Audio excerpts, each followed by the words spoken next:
Hello, my name is Paul Klein. I'm the president of Impact, a consultancy that helps corporations and nonprofit organizations improve the business impact of their community investment programs. And I also write a blog about corporate responsibility for Canadian Business Online.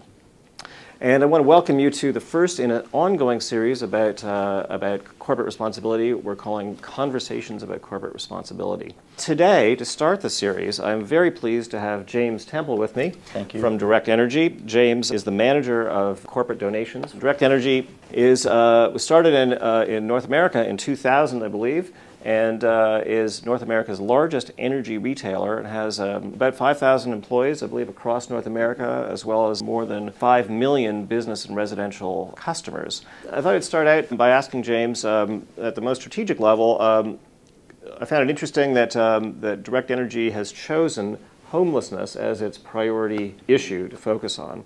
And I was curious to know, from your point of view, how the company came to choose that as an issue and in what ways that's actually deployed. Homelessness is an issue, but when we look more broadly at Direct Energy's philanthropic focus areas within our responsibility program, it really looks at vulnerable customers and how we can assist communities in need.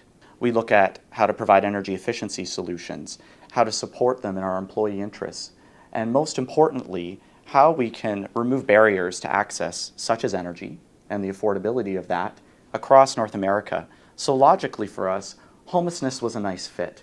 As a testament, I think, to this work, we've partnered with interesting charitable organizations within Canada, Raising the Roof, Canada's only organization dedicated to finding solutions to youth homelessness. In your minds, when you were actually developing this program, what was the order of priority in terms of the stakeholder groups that you felt important to address? First and foremost, being a company that was starting up, we wanted to understand what's important to our employees. Because at the end of the day, your employees are your brand ambassadors. They're the people that speak to your clients directly. And if they don't share the passion with what you're about, your program really can't get off the ground. It has no legs. Secondly, we wanted to find an issue that was important to the communities in which we operate. It has to have relevance. People have to understand why this relates not only to your business, to your employees, but to them. One of the things that we find is most important is executive endorsement. And just practically speaking, executives are busy, they're focused on the bottom line. This area may not, be able to capture their attention as much as some other areas. I was curious to know, in your experience, how you've been able to engage your executives in the program. We have numerous executives sitting on boards of directors on nonprofits across North America, and routinely have meetings with them to ask, what is important to this community program? What is important to you?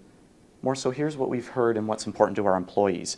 So we take a top-down approach to management, but also a bottom-up through the creation of regional community investment committees, which an executive chairs, all the way to asking our clients, again, what is important? How are we doing? Looking at continuous improvement of the program and what we can do to be best in class and a leader within the sector. From what you know so far, I know the program is, still in its relatively early days, but what is the degree to which your business and or residential customers know of and maybe are engaged in the program in some way today, and also where do you see it going and where's the aiming point for you? We could look at this in three ways. I believe the first way is looking at some examples on how we've actually engaged our client base. I bring again Raising the Roof from Toronto, Canada, where we were able to create a co-partnership brochure that was distributed to each one of our clients' households and educated them on what we're doing around the issues of finding solutions to homelessness, why it's important, and helped look at, again, how it relates to our core business. Secondly, we've engaged our client base in activities with nonprofit organizations to really engage them in what we're doing.